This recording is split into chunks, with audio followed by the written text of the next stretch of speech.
Maktab Mahmud atau Al-Ma'had Al-Mahmud merupakan sebuah sekolah agama di bawah naungan Sultan Kedah telah ditubuhkan pada hari Jumaat 29 Rabiul Awal 1355 Hijrah bersamaan 19 Jun 1936. Peletakan batu asas telah disempurnakan oleh Duli Yang Maha Mulia Tunku Mahmud Ibni Almarhum Sultan Ahmad Tajuddin Mukarramus Shah, iaitu selaku Raja Pemangku dan Presiden Majlis Negeri Kedah. Maktab Mahmud kemudiannya dibuka secara rasmi oleh Duli Yang Maha Mulia Sultan Abdul Hamid Halim Shah, iaitu Sultan Negeri Kedah pada ketika itu. Tujuan utama Maktab Mahmud ditubuhkan adalah untuk mewujudkan sebuah pusat pengajian tinggi yang berasaskan agama dan bahasa Arab disertai dengan pelajaran akademik yang lain. Selain itu, murid juga dididik agar dapat memberi khidmat kepada masyarakat setelah pembelajaran mereka selesai. Selain daripada pendidikan ilmu agama dan bahasa Arab, murid-murid juga didedahkan dengan pelbagai pengetahuan serta aktiviti-aktiviti kokurikulum dalam menyemai ketahanan jasmani dan rohani demi mempertingkatkan motivasi ke arah kecermerlangan hidup untuk masa depan dunia dan akhirat.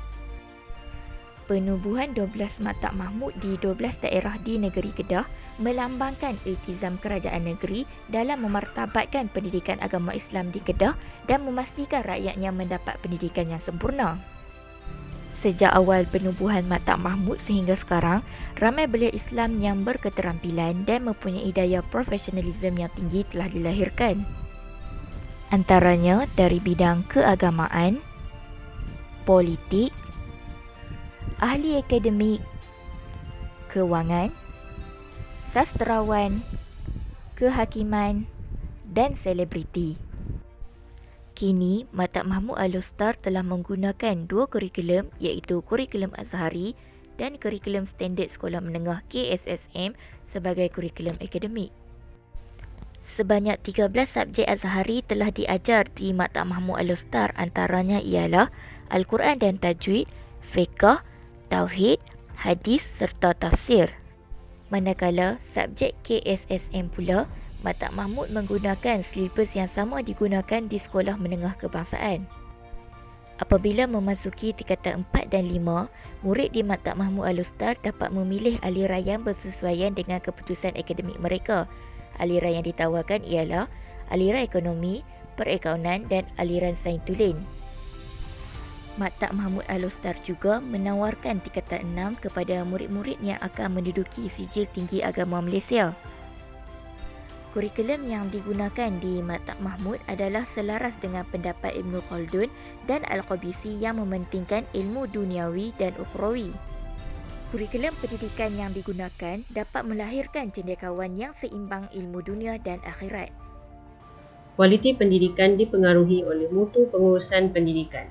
Hal ini termasuklah dari aspek pentadbiran, pendidik dan penerimaan masyarakat sekitar. Institusi pendidikan Islam mampu memberikan paradigma baru kepada pendidikan Islam. Kemajuan yang dikecapi pada hari ini menuntut institusi pendidikan Islam untuk bergerak seiring dengan perubahan tersebut. Pendidikan Islam di Maktab Mahmud memberikan penekanan kepada konsep ilmu oleh Imam Al-Ghazali yang diklasifikasikan sebagai epistemologi, ontologi dan aksiologi, yang mana asas syariah yang perlu dikuasai oleh setiap pelajar Islam. Secara ontologi, Al-Ghazali menyatakan ilmu itu adalah satu dan tiada pemisahan ilmu.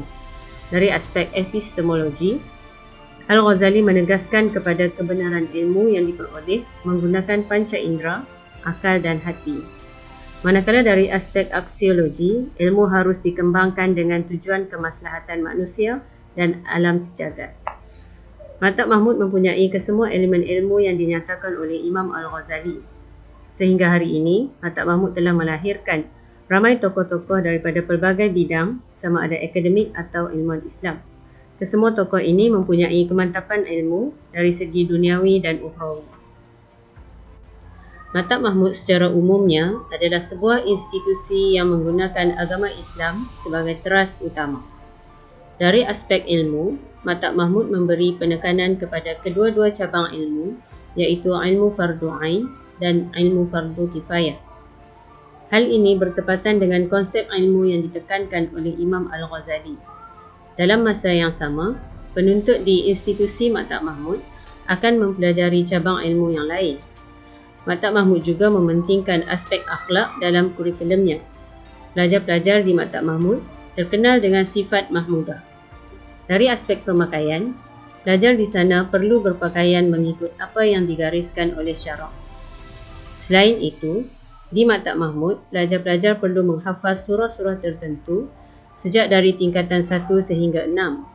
Konsep hafazan ini selari dengan pandangan Ibn Khaldun yang menggunakan konsep hafazan dalam pendidikan. Menurut Ibn Khaldun lagi, seorang pelajar yang cemerlang perlulah melengkapkan dirinya dengan ilmu Al-Quran agar mampu mengukuhkan akidah dan menjadikan Al-Quran sebagai asas atau tunjang ilmu agama. Ibn Khaldun juga mementingkan aspek ilmu akhlak dalam pendidikan. Maktab Mahmud seperti yang diketahui sangat mementingkan aspek akhlak kepada para pelajar.